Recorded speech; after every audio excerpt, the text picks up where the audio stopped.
I had a fever after I got back from my fishing trip to Alaska. My wife kept me pumped full of all the good stuff and a constant stream of red grapefruit juice. I was laid up for 3 days and then the fever broke, but some things didn't go back to normal. Everything tasted weird and my voice was slightly off. It always felt like mucus was draining down the back of my throat and I always had a little bit of a wet cough. It was like COVID all over again. I went to the doctor and she gave me a COVID test, negative, and she prescribed me some medicine for a sinus infection. She had an attitude that told me that I was wasting her time. She didn't even look in my ears or down my throat and she wasn't even going to listen to my heart until I called her out on it. As the days wore on, I was losing a little bit of weight, I could taste nothing, and I was also having the strangest dreams.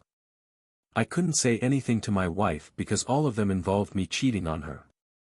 I had these terrible urges and thoughts to be unfaithful to my high school sweetheart that I had been with for 21 years.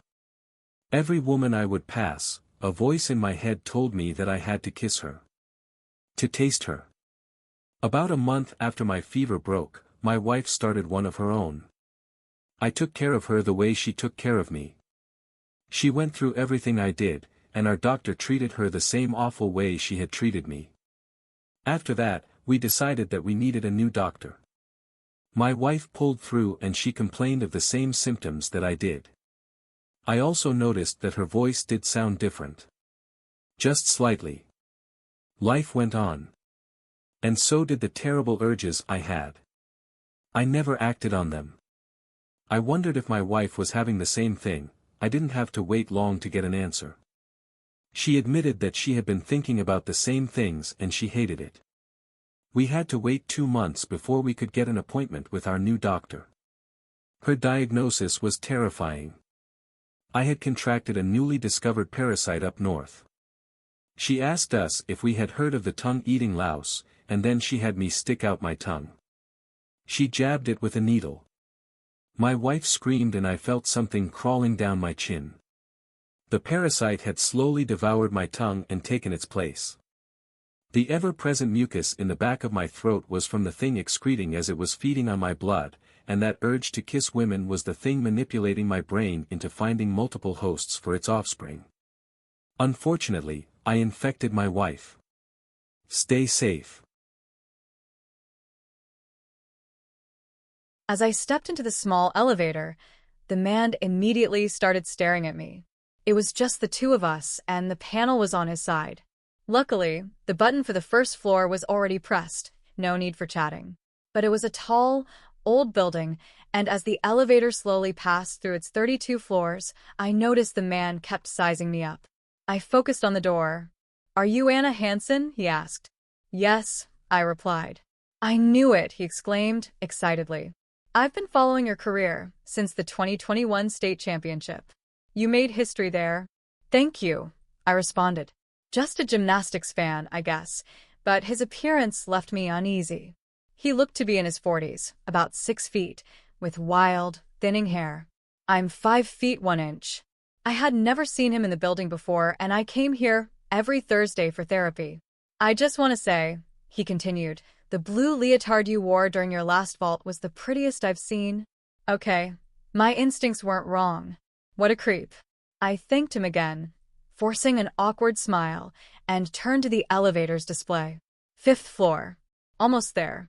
Then a loud noise, followed by a sudden jolt, made me lose balance. The lights flickered before coming back under emergency power. "Oh no," he muttered. "This old building keeps falling apart." He pressed the alarm button, but no sound came out of it. "We'll have to wait," he said, flashing an unsettling smile that sent a chill down my spine.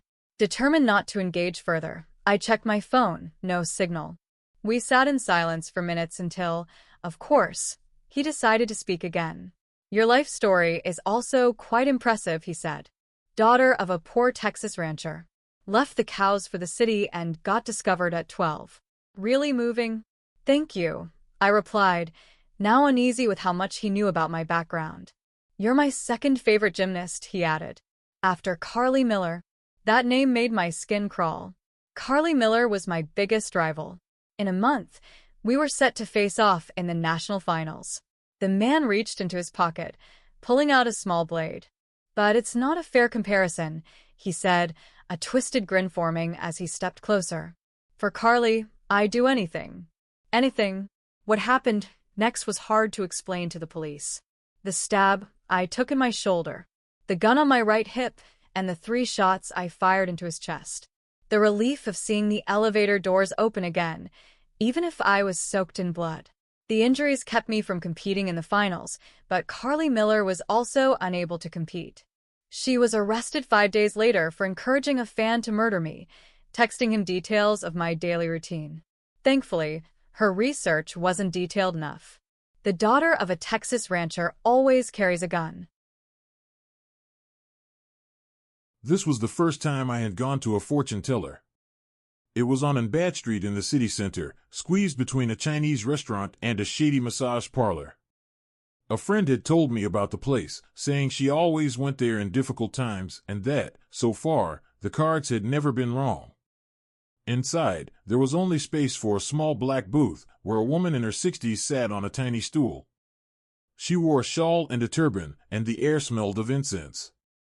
On her table, a tarot deck and a crystal ball. "Hello, Rachel," she greeted me. "I've been waiting for you." I never told her my name when I called to book the appointment, and I had no idea how she knew it. "Hi," I said timidly. "My friend Becca gave me your number. She says you can do wonders." The woman didn't reply, just gave me a knowing smile. "So tell me," she began. "What is it that you need to know?" I gulped, anxious about the questions I was about to ask. "I want to know if my husband is cheating on me," I said. She looked deep into my eyes. "You already know that, don't you?" she replied. "Yes, I do," I dropped my eyes, embarrassed. "I just wanted to see if you would know it. Don't irritate the spiritual world with obvious questions, my dear. Ask what you really want to know." I thought for a few seconds and made my decision. "I want to know what will happen now between me and him." She picked up the tarot deck and shuffled the cards quickly, setting the final pile beside her. She drew the first card, the moon. It means deception, intuition, and confusion. "The discovery of betrayal," she explained. The second card, the Knight of Swords. Impulsive actions, confrontation.